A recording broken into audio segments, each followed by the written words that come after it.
So I found a recipe online, my friends. I found a recipe online and I've only made it once.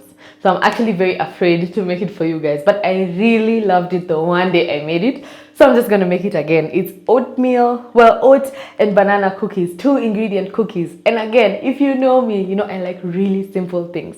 So here are oat and banana cookies that I found online, only the second time I'm ever making it in my life.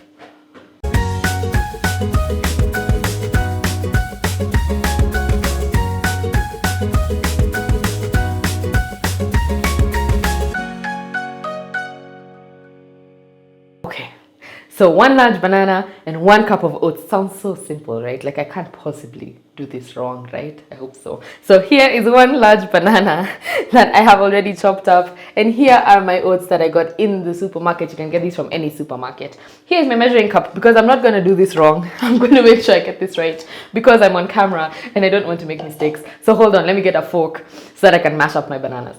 All I'm going to do is mash up these bananas in this bowl and then add 1 cup of oats and then mix them in this bowl, and that's it. I hope that this works. Okay, let's see what happens. Okay, so then there is my mashed banana. My banana is mashed. Did I forget to tell you that you have to preheat the oven? I'm sorry. So preheat your oven at 180 degrees Celsius. So I had already done that. I'm sorry I forgot to tell you. So I had already done that. So now you want to put your bananas and your oats in a bowl together and mix them, and that up makes cookies. I know it doesn't sound like something believable, but it really does. So your bananas into your bowl and then a cup of oats. So this is my measuring cup. This is my trusty measuring cup to make sure that I don't mess this up, because the last time I did this I really followed the recipe almost to the letter, but I did make some alterations close to the end, which I might do again.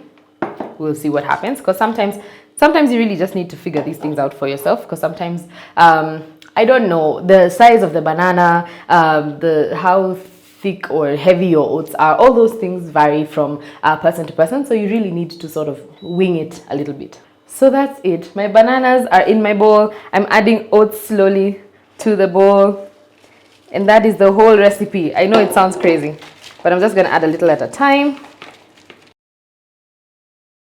So if you look in here, I can't add much more in terms of oats, because it's got to a place where it's nice and sticky and it's sticking together. But if I add any more, it'll get really dry, and there's still some oats left in here. So honestly, sometimes you need to just wing it and look at it for yourself. Make sure that it's a sticky consistency. You want to be able to just stick them together so that they don't break apart on your pan. And by pan, I mean the one that goes into the oven. So you want to make sure that they don't break apart. So now we're going to form the cookies and put them in the oven.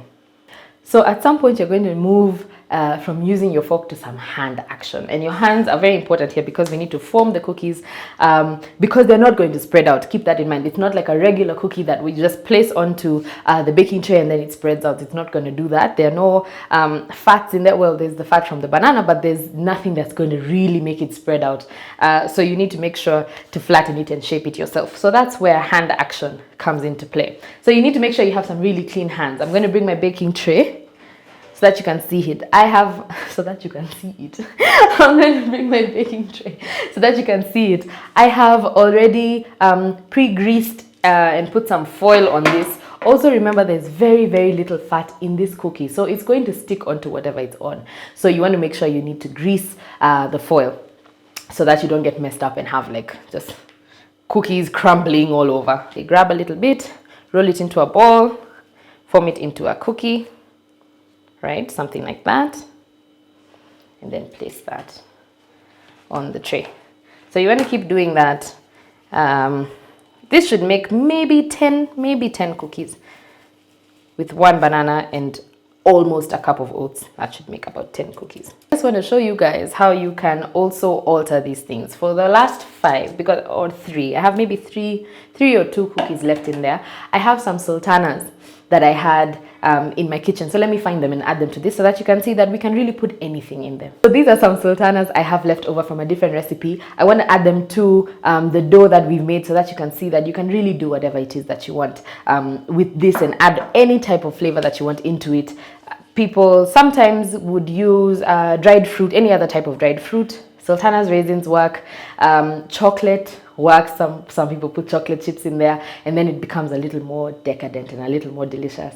Coconut, nuts, anything, whatever you want. So I'm just gonna add a few sultanas, and then you can see what happens and how it changes the cookie. I love sultanas. I don't know what kind of fruit do you really like, and what kind of fruit would you add to a cookie, or are you more of a chocolate person? I'm really a chocolate person, but ever since I've been trying to live a little healthier, drier fruit has really been doing it for me. So yeah, the same thing applies. You make the ball, you flatten it, and then here is the sultana one. You make the ball, you flatten it, and there is your sultana cookie. Oh, look at that cute little baby one.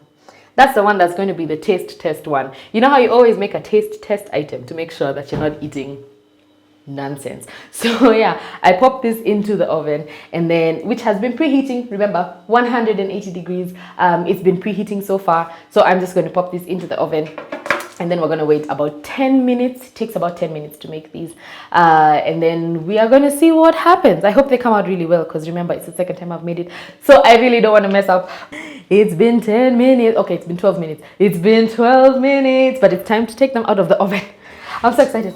I'm so excited, and I just can't hide it. See, my sultanas have started to brown. That means they'll be so sweet. In fact, these ones are like fully black and burnt. Leave those ones alone. I told you, I've been doing this recipe. This is the second time I'm doing this recipe. Anyway, so I'm just gonna plate these. These are still warm, but you can already hear the crunch. I'm gonna let them cool. Let's just start with these 4. So yeah, oat banana cookies. They look delicious. Don't they look delicious? And they're brown along the edges. When they fully cool, I know they'll be a lot crunchier. So I think I'm going to actually wait for that, because I think I want the bite. So let's give it a few minutes. I plated them. This is what they look like. Like I said, I like mine chewy. This is nice and chewy in the center, but the edges are still nice and crisp. If you want a crisper cookie, flatten it down a little more, and then it'll be thinner. 0 processed sugar, no flour in these cookies, and they're just as good as regular cookies, and even a little better, because you know that you're eating well. So like, it's making you happy as you eat them. Please try these. The ingredients are down below. Please make sure that you try them. They're really good. And they're so chewy and they're so delicious, and you'll feel so good eating them, because they're so good for you and you want to eat these good things. So continue to eat well, because you are what you eat, and let us continue to have our cake and eat it. But before that, like, comment, subscribe, all that good stuff. Let me know what you want to see next in the description box below, because I'd really like to make stuff that you guys want to see. So back to my tag. You are what you eat. So eat well, and join me in the future so that we can continue to have our cake and eat it.